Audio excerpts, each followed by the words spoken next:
자, 우리가 그 세종행정수도 이전 이야기가 나오면서 지금 여당과 야당의 핵심 핫 이슈가 되어버렸습니다.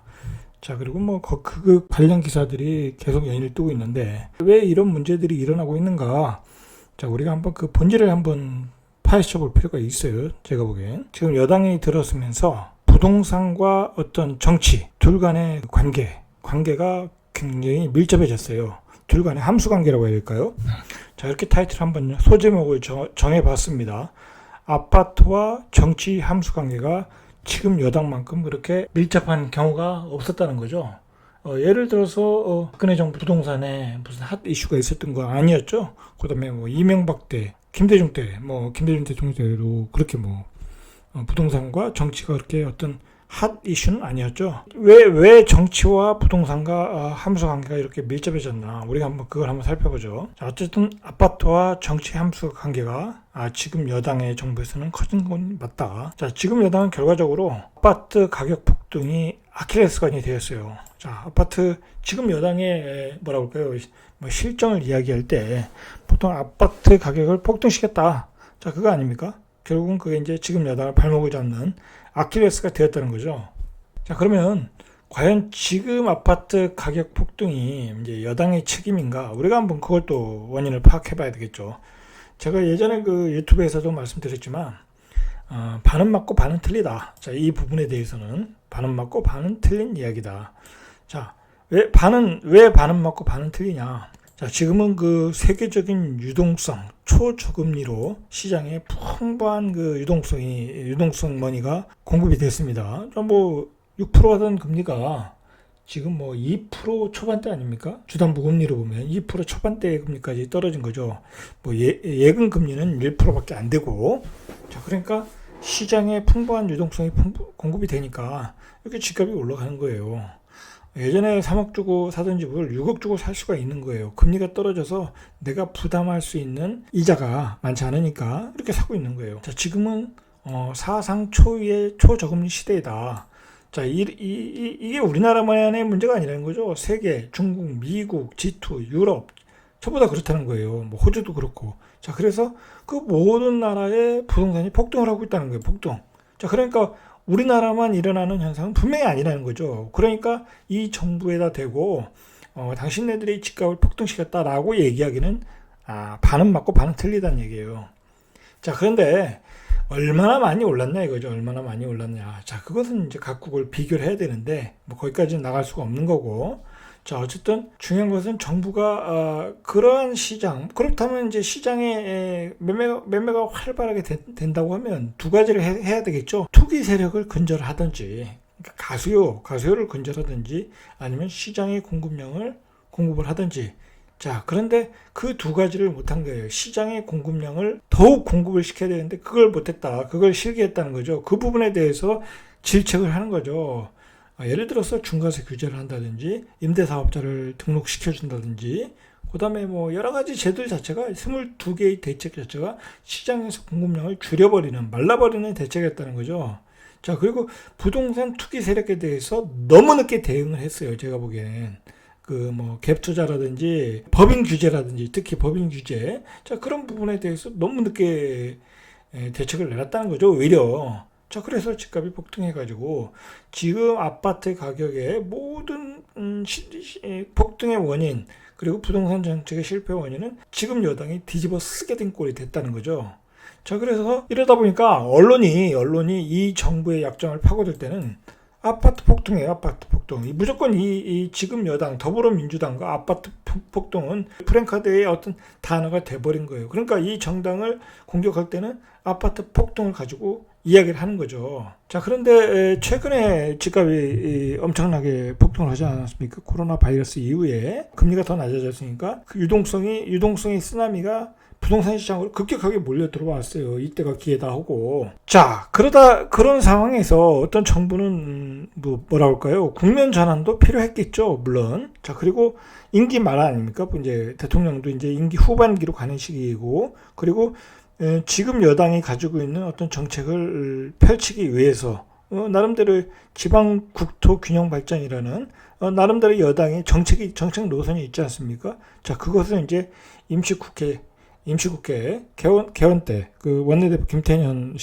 의원이 바로 이제 행정수도 이전론을 가지고 나온 거죠. 그 나오자마자 이제 어떤 기사들이 나오고 갔냐. 어떤 기사들로 바로 그 행정수도 이전에 대한 흔들기를 시작했냐. 문제는 그 왜 행정수도를 이전을 하는가, 왜 대한민국의 행정수도를 이전을 해야 되는가, 자, 그 본질을 이야기해야 되는데, 그런 신문들이 바로 이제 세종행복도시가 호가가 폭등했다. 또 집값을 올렸다. 이제 그런 얘기를 하는 거죠. 자, 그래서 그 행정수도 이전에 대한 본질, 그 이야기를 해야 되는데, 자, 그 얘기는 안 하고, 또 정부가 여당이 집값을 올렸다. 자, 그렇게 해서 정책에 대한 그 본질을 희석시키는, 자, 그렇게 해서 세종행복도시, 세종행정수도 이전을 흔들기를 하더라는 거죠. 우리가 이제 이걸 생각해 봐야 돼요. 그 다음에 이제 이해찬 대표가 서울에서 내려왔어요. 세종행복도시에 무슨 어떤 그 모임이 있었던 것 같아요. 정확히 모르겠는데, 자, 그 모임에서 세종행복도시가 이제 아름답게 잘 만들어지지 않았습니까? 자, 그리고 금강변을 또 잘 개발을 하고, 그 다음에 아파트만 짓지 말고, 그 다음에 그 세종행복도시의 금강변에 중앙 센트럴파크라고 아주 거대한 공원을 지금 짓고 있지 않습니까? 자, 그러니까 세종은 아름답게 져라. 서울은 예전에 이제 난개발을 하지 않았습니까? 어떤 계획도시라기보다는 난개발이 되다 보니까 한강변에 아파트만 졌다 보니까 좀 천박하게 되었다. 자, 그래서 천박하게 짓지 말고 계획적으로 아주 퀄리티 있게 명품 도시를 지어라. 자, 그런 발언을 한 거죠. 자, 그런 발언을 했는데 기자들이라는 사람들이 어떻게 합니까? 항상 앞뒤 문장 자르고 문맥의 흐름을 다 자르고 단어만 가지고 와서 또 기사화 시키지 않습니까? 서울이 천박하더라 이렇게 발언을 해서 검색어에 엄청나게 올라서 그것까지 또 엄청나게 비난을 했잖아요. 자, 그렇게 해서 행정수도 이전 흔들기를 하더라는 거죠. 자, 그렇게 흔들어 대더라는 거예요. 자, 이런 게 문제가 있다는 거죠. 앞뒤의 문장을 다 자르고 그냥 천박한 서울 이 얘기만 가지고 와서 흔들어 대더라는 거예요. 세종의 그 금강변에 여기는 계획도시니까 아파트도 짓고 공원도 짓고 그 센트럴파크도 짓고 그 아름답게 지어지는 모습을 보고 더 아름답게 졌으면 좋겠다. 서울처럼 난개발을 하지 않았으면 좋겠다. 자, 그런 의미를 가지고 그렇게 흔들어 대더라. 이런 말입니다. 이게 문제가 있는 거예요. 이 악마의 편집이라고 그러잖아요. 악마의 편집 이런 게. 자, 그러면 우리가 그 세종이 도대체 호가가 폭등했다는데 호가는 폭등한 건 맞아요. 자, 호가라는 거는 말 그대로 호가예요. 행정수도라는 게 나왔으니까 1억 2억 자기들이 올려내는 것은 자유죠. 근데 그게 거래가 되느냐 이거죠. 거래가 되느냐. 도시의 어떤 그 서울에 앞 지하철이 들어온다. 그러면 거기도 호가가 올라가고 폭등하잖아요. 근데 그게 거래가 되진 않잖아요. 행정수도도 마찬가지라는 거예요. 물론 이제 작년에 비해서는 많이 올랐죠. 그리고 최고의 상승률을 기록을 하고 있죠. 자, 그런데 이제 신문에 나온 무슨동에 101제곱미터의 아파트가 100일이면 40평이에요. 자, 40평의 아파트가 이게 예를 들어서 작년에 비해서 2억 정도는 올랐다고 합니다. 예를 들어서 1억 5천 내지 2억이 됐겠죠. 자, 1년도 안 돼서 55%가 폭등했다. 자, 1년도 안 돼서 55%가 폭등한 얘기는 뒤로 미루고, 자, 그러면 1년 전에는 5억 5천이었다는 얘기잖아요. 자, 101제곱미터가 5억 5천이다. 자, 그러면 지방 서울까지 갈 필요도 없어요. 서울에 101제곱미터에 10억짜리가 있겠습니까? 그 새 아파트의 어떤 역세권의 핵심 입지 지역에 10억짜리는 없겠죠. 20억, 30억 가겠죠. 그리고 강북도 20억 가겠죠. 마용순 같은데 20억 넘지 않습니까? 자, 거기에 반값밖에 안 되는 것이고, 대전도 아이파크 시티. 자, 거기도 분양권이 100일짜리가 10억이 넘어요. 대전만도 못해. 가격이 올랐는데, 앞으로 행정수도가 될 도시가, 예를 들어, 도시가 101제곱미터가 10억 천이다. 이게 비싼 건 아니죠. 그 다음에 지방 광역도시 생각해 보세요. 대구의 수성구에 있는 그 아파트가 얼마입니까? 8사가 11억, 12억이에요. 부산의 해운대의 아파트가 얼마입니까? 거기도 10억이 넘어요. 대전도 넘고, 대전도 8사 최고 아파트가 12억이 넘습니다. 그러니까 이게 가격이 저평가됐다는 거죠. 예전에 5억 5천이었다면 1년 전에 그 저평가된 아파트가 정주 여건이 좋아져가지고 이렇게 가격이 올랐다는 거죠. 올랐는데 그 호가가 폭등했다. 자, 그렇게 얘기를 하는 거죠. 가격이 폭등했다. 다른 지역은 올라도 되고 세종은 오르면 안 된다. 뭐 그런 얘기일 수 있잖아요. 그 문제가 있는 거죠. 자, 그러니까 세종만 올랐냐. 자, 대전이 더 올랐고 서울이 더 올랐습니다. 가격으로 보면. 자, 그래서 제가 작년 9월인가요? 작년 9월에 예를 들어서 뭐 이런 급의 아파트가 예를 들어서 98이 4억 9천이었어요. 제가 볼 때. 4억 9천까지 갔었어요. 자, 그래서 제가 와, 너무 싸다 저거. 그래가지고 저런 건 저평가된 게 아니냐. 유튜브에서 방송을 한 적이 있어요. 자, 그 뒤로 가격이 저평가된 다른 광역도시들은 다 올라갈 때 세종은 트리플 규제라고 그러죠. 이 조정지구, 투기과열지구, 투기지구. 자, 이렇게 규제로서 그동안 거래가 안 됐었어요. 거래가 안 되다가 작년 9월부터 본격적으로 오른 거예요. 다른 광역시. 대전이 막 올라갈 때, 서울이 올라갈 때, 수도권이 올라갈 때, 대구가 올라갈 때, 광주가 올라갈 때, 광주의 봉선동이 올라갈 때, 세종은 안 올라가고 있었다. 작년 9월까지. 자, 그때부터 가격이 올라가기 시작해서 55% 폭등이 나왔는데 그 가격이 다른 도시에 비해서도 아직도 그렇게 비싼 게 아니다라는 거죠. 자, 이러한 전체적인 그 거래 상황을 파악을 해야 된다는 거죠. 그렇게 파악을 해야지 세종이 가격이 폭등했다. 정부가 또 행정수도 이전론을 터뜨려서 세종시의 아파트 가격이 폭등했다. 자, 이렇게 흔들기 작업을 신문과 방송에서 하고 있다, 신문에서 하고 있다는 거예요. 기자들이. 자, 이렇게 폭등한 것은 결국은 전체적으로 세계적인 유동성이에요. 초저금리 금리고. 자, 세종시 아파트 8사 기준으로 최고가가 9억 5천이에요. 10억도 안 넘었어요. 자, 과연 10억을 가지고 서울에 가가지고 어떤 아파트를 살 것인가? 자, 이 아파트를 팔고 서울에 가서 어떤 아파트를 사겠냐 이거죠. 자, 마영성도 못 들어가고 은평구에 있는 역세권도 못 들어가요. 자, 그러니까 뭐 썩다리 아파트에서 조금 더 좋은 거 외밖에는 못 산다는 거죠. 9억 5천 가지고. 자, 그러니까 세종시가 올라도 뭐 그렇게 뭐 대단히 많이 오른 것도 아니다라는 거죠. 자, 그리고 이제 세종시에 흔들기 바라는 각종 유튜브들 또 전문가들 뭐 여러 전문가들이 있지 않습니까? 자, 또 극단적인 발언을 하더라고요. 예를 들어서 뭐 나라가 망한다든지 뭐 수도 이전하면 나라가 망한다. 뭐 이제 그 서울의 경쟁력이 떨어진다. 자, 이런 이제 프레임으로 이야기를 하고 있다는 거죠. 이제 과연 서울의 행정 수도가 이전한다고 서울의 경쟁력이 떨어질까요? 뭐 그것도 이제 논의를 해봐야 되겠죠. 뉴욕에 행정 수도가 없는데 미국의 경쟁력이 떨어지냐 이거죠. 자, 그리고 생각을 해보세요. 서울 수도권은 급격하게 집값이 올라갔던 것은 4차 산업혁명. 자, 그리고 이제 신성장 산업들이 이제 신성장 산업으로 이렇게 체질이 바뀌고 있지 않습니까? 우리 산업의 체질이 4차 산업으로. 자, 그런데 그러한 거의 모든 직장들이 서울 수도권에 몰려 있어요. 자, 그러니까 이 젊은이들이 서울 수도권으로 대학을 가고 또 여기서 졸업을 해도 그쪽에 가서 직장을 잡고, 자, 그러다 보니까 거기 가서 애를 낳고, 자, 결혼하고 애를 낳고, 그러다 보니까 지방은 인구가 늘어날 수가 없어요. 제조업은 또 중국에 밀리고 다른 후발 국가들한테 밀리기 때문에 제조업은 계속 사양산업이에요. 사양산업. 인구가 감소하고 있다는 거죠. 자, 그러니까 이 여당의 정부는 국토균형발전이라는 것을 이미 노무현 정부 시절부터 가지고 나왔잖아요. 자, 그래서 그걸 추진하겠다는 거예요. 추진하겠다. 그 추진하는 그 핵심, 수도권을 이전함으로써 중추 거점으로 잡겠다는 거잖아요. 자, 그런 본질이 있는 거죠. 본질을 이야기하는 거죠. 지나친 국가 경쟁력이 서울로 쏠린다.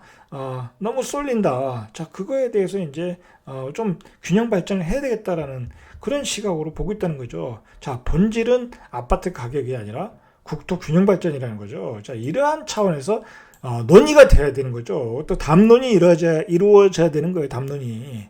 자, 근데 그냥 기자들은 아파트 가격 폭등. 자, 그 얘기만 하더라는 거예요. 국토 균형 발전에 대해서는 거의 전문적인 글이 없더라는 거예요. 제가 샅샅이 뒤져봤는데 별로 전문적인 글이 없더라. 뭐 지방의 균형 발전을 걱정하는 그 전문가 글들이 없더라는 거예요. 이 아파트 가격 폭등만 나오더라는 거예요. 근데 실제로 폭등을 했냐? 이 가격이 그렇게 폭등한 가격이냐? 101제곱미터에 10억 천, 84제곱미터에 9억 5천. 이게 세종의 최고가예요. 평균가도 아니고 세종의 아주 그 드물게 거래되는 최고가인데 이 가격 가지고 뭐라고 얘기하는 것도 어폐가 있다는 거예요. 어폐가. 예를 들어서 84 기준으로 뭐 5억짜리도 있고 6억짜리도 있지 않겠습니까? 자, 84 기준으로 6억짜리도 있겠죠. 이제 뭐 많이 뛰었으니까 그것도 6억이에요. 예전에는 3억 5천, 4억밖에 안 갔던 지역인데 최근에 많이 거래가 돼서 5억이 되고 5억 5천이 되고 6억이 된 거예요. 자, 그렇다는 거예요. 그 가격이 그렇게 뛰는 게 문제가 있었다는 거죠. 그 세종에 와서 그 도시의 정주여건을 보셔야 된다는 거죠. 이 도시가 얼마나 그 명품 도시로 지금 만들어지고 있는가. 자, 그걸 가지고 얘기를 해야 되죠. 얼마나 좋은 정주여건이 되어가고 있는가. 자, 그런 거에 반영으로 가격이 올라간 거예요. 거기에 행정수도 이전이라는 게 들어와서 던져져서 그런 담론이 던져져서 호가가 폭등을 한 거예요. 호가가. 자, 그런데 그 호가의 거래가 되는 건 아니라는 거죠. 자, 국회 연설 이후에 행정수도 추진 사항을 좀 살펴볼게요. 어떻게 지금 정부가 추진하고 있나. 이낙연 의원이 특별법이 제정이 안 되면 국민투표로 결정을 할 수 있다. 이런 투트랙 이야기도 하고 있어요. 자, 일단 민주당에서 얘기하는 것은 개헌을 하거나 국민투표를 하거나 그리고 행정수도법을 개정을 하거나 자, 이렇게 세 개의 트랙으로 열어놓고 지금 추진하고 있는 것 같아요. 자, 일단 그러나 이제 정부 입장에서는 여당 입장에서는 국회 세종의사당 분원이에요. 이것도 분원. 국회 분원을 이제 빨리 추진해야 된다. 이것만은 올해 빨리 추진해야 된다. 자, 이거는 이제 좀 추진 가속도를 좀 붙이려고 그래요. 그러면서 전국 순회하면서 토론 그리고 여론 홍보를 하고 있는 것 같아요. 그리고 여론을 수렴하고 있고 자, 여론의 수렴 과정이다. 자, 민주당 입장에서는 개헌으로 갈지 국민투표로 갈지 행정수도법으로 갈지 자, 중요한 것은 이것이 단기간에 이루어지지 않는다는 거죠. 뭐가 어떻게 단기간에 이루어지겠습니까? 이번 정권 하에 결론을 짓겠다고는 해요. 자, 그러나 이게 다음 정권으로도 미뤄질 수 있다는 걸 열어놔야 되죠. 자, 근데 정부가 이 행정수도 이전을 왜 하느냐? 우리가 그 여당의 어떤 그 정책을 좀 읽어야 돼요. 앞으로 그래야 대한민국 사회가 어떻게 발전할 것인가, 변할 것인가를 알 수 있죠. 그리고 어쨌든 지금 여당이 어떤 180석을 지금 가지고 있지 않습니까? 강력한 여당이니까. 자, 정부는 뉴딜 정책을 지금 내놨어요. 이게 어마어마하게 돈이 들어가는 건데, 자, 코로나 바이러스 위기를 극복해서 한국판 뉴딜인데 이게 지방 경제 활성화예요. 이게 물론 이제 디지털 경제 활성화라는 부분도 있고 지방에 있는 어떤 제조업 경제를 활성화하겠다는 거예요. 그래서 신재생 에너지 그런 쪽에 이제 많이 투자를 하겠다는 거 아니겠습니까? 뭐 풍력 발전이라든지 뭐 태양광이라든지 자, 이렇게 해서 지방 경제를 활성화하겠다는 거죠. 자, 수도권 중심에서 지역 중심으로 축을 이동시키는 성장 동력을 갖겠다는 거예요. 자, 이건 뭐냐면 어차피 수도권은 4차 산업으로 성장 발전할 수 있는 발판을 마련했고 그리고 그렇게 가고 있고 그리고 대한민국의 핵심 산업이 반도체가 하이닉스와 삼성 다 그 수도권에 있지 않습니까? 그러니까 수도권은 알아서 확장을 할 것이다. 자, 그리고 드론이라든지 그 다음에 자율주행차 뭐 그런 연구소들이 다 수도권에 있지 않습니까? 자, 그렇게 해서 발전할 것이니까 지방 경제는 이런 한국판 뉴딜로 균형 발전을 갖겠다는 거죠. 우리가 이제 그 정권도 한번 생각을 해봐요. 우리가 예전의 정권과 지금 여당의 어떤 정책 노선을 좀 이해를 해야 돼요. 제가 지금 여당의 그 정책 노선을 홍보하는 사람은 아니지만 명확히 알기 위해서는 우리 과거가 어땠고 현재가 어떻고 미래가 어떻게 발전되는가를 알기 위해서는 좀 알아야 돼요. 과거 정권은 아무래도 그 서울 중심 개발이었죠.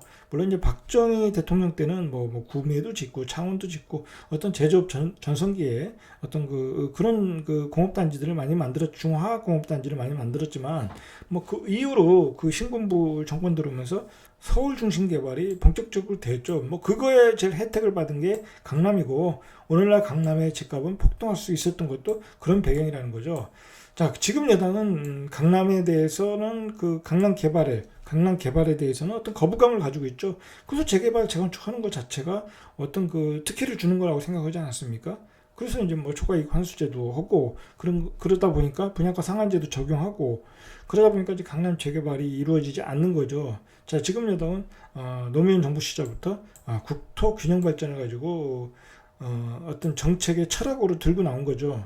이 통합당은 이러한 그 행정수도 이전을 국면 전환용 꼼수, 자, 꼼수로 인식을 한다는 거예요. 국토 균형 발전이라고 생각을 하지 않는다는 거예요. 자, 이게 이제 어떤 통합당이 좀 갖는 약점이죠. 자, 만약에 이걸 이렇게 가버리면 예를 들어서 이런 또 통합당 입장에서는 또 이런 실수를 하면 안 돼요. 너무 뭐라 할까요? 그것을 반대하거나 또는 뭐 국면 전환용 꼼수다 이렇게 해버리면 지방의 표심이 또 날아갈 수 있어요. 그러니까 통합당도 그런 것에 대해서 대처를 잘해야 될 것 같아요. 제가 보기에는 중간자 입장에서 보면 자 과거에 또 그러다가 그 지방표를 많이 잃어버린 경우가 있잖아요. 그 통합당 내에서도 이러한 것에 대해서 인식을 하고 있어요. 그래가지고 무작정 반대로 나가면 안 된다. 국토 균형 발전에 대해서는 생각을 해야 된다. 자, 그래서 거기에 대해서 논의를 좀 해야 된다. 자, 그러한 어떤 대표위원들도 분명히 나오고 있어요. 자, 그 행정수도 이전의 큰 그림을 보면 정부가 행정수도는 국토 균형 발전에 어떤 컨트롤 타워를 놓겠다는 거죠. 예를 들어서 서울에서 여기다가 중심을 또 만들면 두 개의 중심이 만들어지는 거죠. 서울은 경제의 중심, 여기는 어떤 그 행정 중심. 자, 그러면 여기가 그래도 세종만 있는 게 아니잖아요. 그죠? 청주도 있고, 천안도 있고, 공주도 있고, 대전도 있고. 자, 그게 세종을 중심으로 큰 원을 그리면서 그 전체가 또 하나의 거대한 또 메트로폴리스가 되는 거죠. 자, 그걸 중심으로써 밑에 남부지방, 대구, 광주, 부산, 자, 그리고 전주, 자, 그런 지역을 또 포괄해서 발전해 나가겠다는 거죠. 자, 그래서 정부는 일단 행정수도 완성 추진단, 자, 한 11명인가요? 국회의원들이 들어가 있는 것 같아요. 자, 이 추진단을 만들어 추진하고 있습니다. 그래서 행정수도 이전을 하고, 자, 권역별 거점도시를 만들겠다. 이게 이제 그 혁신도시 아닙니까? 자, 그래서 공공기관을 이전을 더 하겠다는 거잖아요. 2차 공공기관 이전을 하고, 자, 그리고 한국판 뉴딜 정책을 만들고, 그리고 수도권은 경제로서 미래지향적으로 구성을 하고, 자, 그러면 예를 들어서 행정수도가 이전을 하면, 이렇게 공공기관이 이전하면 수도권에 어떤 규제가 있지 않습니까? 공장을 증설한다거나 여러 가지 그 산업적인 규제들이 있어요. 자, 그런 거에 대해서 풀어줄 여지가 있는 거죠. 그러니까 수도권의 어떤 경제를 집중하는데 어떤 그 면제부가 되는 거죠. 이런 걸 추진하다 보면. 자, 그러한 논의가 이루어져야 되고, 그러한 식으로 이렇게 얘기가 돼야 되는데, 1차원적으로는 얘기하는 거예요. 정부의 아킬레스건인 부동산 가격이 또 폭등했다. 그 국가의 대계, 100년 대계를 위해서 그렇게 논의할 이야기가 아니라는 거죠. 지금 얼마나 이 국토의 균형 발전이 안 돼가지고 심각합니까? 지방은 소멸되고 있는 상황이고, 수도권이 비수도권을 추월해버렸잖아요. 경기도 수도권과 서울이 나머지 도시의 인구를 다 추월해버렸어요. 그리고 이런 현상이 계속되면 이제 뭐 5.5대 4.5이면 이제는 뭐 6대4, 7대3이 돼버릴 수 있다는 거예요. 자, 그래서 이 포스트 코로나 이후에는 한국형 뉴딜, 행정수도 이전, 2차 공공기관 이전, 자, 이 하나의 패키지로 만들어서 정부가 임기 후반기에 어떤 그 강한 동력을 갖겠다고 하는 거예요. 자신의 정책을 펼쳐보겠다는 거죠. 자, 그런데 이제 그게 이제 발표 타이밍이 안 좋았다는 얘기를 하는 거죠. 부동산 가격이 폭등하는 시기에 이거 국면 전환용이 아니냐, 이제 그렇게 얘기하는 거죠. 그런데 중요한 것은 원내대표 김태년 의원이 그걸 언제 발표했냐 이거죠. 국회가 열 때 개원할 때 얘기하는 거잖아요. 자, 그 개원할 때 얘기할 수밖에 없었다. 또 그런 얘기가 있는 거죠. 자, 근데 지금 어쨌든 청와대의 결정권을 가지고 일정 부분 결정권을 분명히 가지고 있는 건 문재인 대통령이고, 그리고 청와대 입장인데 청와대 입장이 중요하겠죠. 그런 의미에서. 자, 그런데 이제 아무래도 전에 위원을 받았던 상황이니까 주도적으로 나오기가 부담스럽다. 자, 이런 얘기가 있어요. 자, 그러니까 여론의 눈치를 보고 있는 거죠. 청와대도. 자, 이러한 상황에서 실제로 세종시의 어떤 거래 상황을 한번 보시죠. 실제로 얼마나 폭등했는가. 자, 한국감정원에 지난주 이제 조사를 해보니까 2.95%가 상승했다고 그래요. 많이 상승한 거예요. 상승했어요. 자, 근데 올해 24.94%가 상승했다. 자, 이것은 작년에 세종시가 안 올랐다. 다른 도시가 계속 오르는데 세종은 작년 9월부터 올랐다라는 거예요. 작년 9월부터. 자, 그러니까 이렇게 상승한 거는 세종이 많이 상승한 게 아니라 다른 데가 안 올, 여기가 이번에 올랐다. 자, 그렇게 생각하면 되는 거죠. 그 가격을 보면 최고 가격을 아까 봤지만 그렇게 올라온 게 키 맞추기를 했다는 거죠. 다른 광역시와 키 맞추기를 한 거다. 자, 그런데 2.9%가 오른 것은 바로 이제 그동안 이제 나름대로 이제 그 나왔던 매물들이 있지 않겠습니까? 좀 비싼 것도 있겠죠, 물론. 자, 그런 비싼 매물들이 다 소화가 됐어요. 저번 주에 보니까 저번 주에 거래는 많이 됐어요. 이제 그렇게 또 발표하니까 그동안 대기하고 있던 매수세들이 사겠죠. 가격이 더 오를 수 있다고 생각을 하니까 깜짝 놀라서 사겠죠. 그러니까 그동안 쌓여있던 매물들이 고가의 매물들이 다 됐다. 자, 그런데 그 고가의 매물이 소화가 되고 기존에 있던 매물이 소화되고 안 팔겠다는 물건들은 계좌가 다 들어가고, 자, 그 다음에 이제 예를 들어서 어떤 지역을 보니까 7억에 6억 5천에서 7억에 거래되는 아파트가 7억에 거래가 됐어요. 그러니까 조금 올랐죠. 자, 그런데 7억에 거래됐는데 갑자기 2억 올려서 9억에 내놓더라는 거예요. 9억에. 자, 그런 아파트는 거래가 안 돼요. 어떻게 거래가 되겠어요? 행정수도가 나왔다고 해서 내가 이 기존의 최고가가 7억인데 9억에 사겠습니까? 안 사죠. 말 그대로 호가라는 거예요. 호가. 자, 7월 거래량이 증가하고 있어요. 전국 최고예요. 제가 보기에는. 증가율로 보면 전국 최고다. 분명히. 앞으로도 더 많이 통계가 잡혀야 되니까. 자, 그런데 전국 아파트, 광역시 아파트와 가격을 비교해봐라. 대구보다 비싼가, 대전보다도 비싼가. 자, 비교해보라는 거예요. 서울이 30억일 때, 서울의 강남에 30억일 때, 세종은 10억도 안 갔다. 자, 그렇게 기사 나오지 않습니까? 자, 세종은 다른 지역 아파트 가격 오를 때 못 올랐다는 거예요.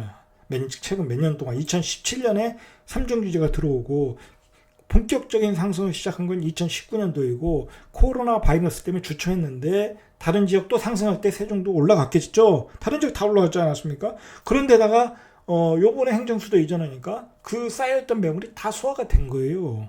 다 됐는데 되고 나서 호가가 급등했다는 거죠. 자, 그런데 이제 이 높은 호가에는 조심을 해야 되겠죠, 물론. 조심을 해야 되고. 그리고 또 문제가 있어요. 요즘은 세종시가 물론 이제 전체적으로 도시가 이렇게 다 좋아지다 보니까 정주 여건이 다 좋아지고 도시의 연결망이 좋아지지 않았습니까? 교통의 연결망이 좋아지다 보니까 어떤 입지의 차이가 조금 이렇게 상쇄되는데 가격이 뭐랄까요? 그냥 무분별하게 이렇게 키 맞추기를 하는 것 같아요. 자, 그런 점은 조심을 해야 돼요. 제가 보니까. 우리 지역이 예를 들어서 저기가 8억에 팔렸으니까 우리 지역은 7억은 가야 되는 거냐 아니냐. 자, 그렇게 올려서 또 거래가 되는 게 있더라는 거예요. 제가 보니까 전체적으로. 자, 그런 가격의 차별화는 분명히 있는데 무분별하게 거래되는 부분이 있다. 자, 그것은 제가 나중에 이야기하겠습니다. 다른 프로에서. 자, 정부는 어쨌든 이 임대차 보호 3법도 내놨고 그다음에 세법 개정도 4일날 통과를 시켰고, 자, 정부는 강한 규제와 통제로 가는 정부예요. 제가 그래서 이 정부가 원하는 것은 통제 경제다. 자, 그리고 과거의 정권, 과거의 야당이죠. 지금의 야당들은 시장 경제라는 거예요. 그러면 지금의 시대는 이 두 개의 싸움이라는 거예요. 통제 경제와 시장 경제. 자, 그런 통제 경제를 하다 보니까 부동산 가격이 이 정책의 어떤 일정 부분 실패로 폭등을 했다는 거죠. 그래서 가격 폭등으로 세종의 어떤 국토 균형 발전이라는 본질을 이야기 안 하고 흔들기를 하고 있다는 거예요. 그런데 실제로 가격이 올랐냐? 한번 절대 가격을 비교해 보라는 거죠. 다른 지역과. 자, 그것을 가지고 이야기를 해야 된다는 거예요. 그리고 세종에 관해서 이야기할 때는 세종이 와야 돼요. 이렇게 살기 좋은 데가 어디 있습니까? 이 도시가 그 자체가 조경이고 그 자체가 명품이에요. 제가 보기에는. 제가 그래서 내려와서 사는 거예요. 지금 내려와서 사는 거예요. 자, 그런 점에서 한번 봐야 된다. 자, 그런 점에서 우리가 세종에 대해서 고민을 해야 되고, 세종 행정수도 이전은 우리가 본질에 대해서 담론으로 잡고 담론으로 전개를 해야 된다. 자, 저는 그렇게 생각을 합니다. 자, 이상 절대값 TV의 명품 PD 한 PD였습니다.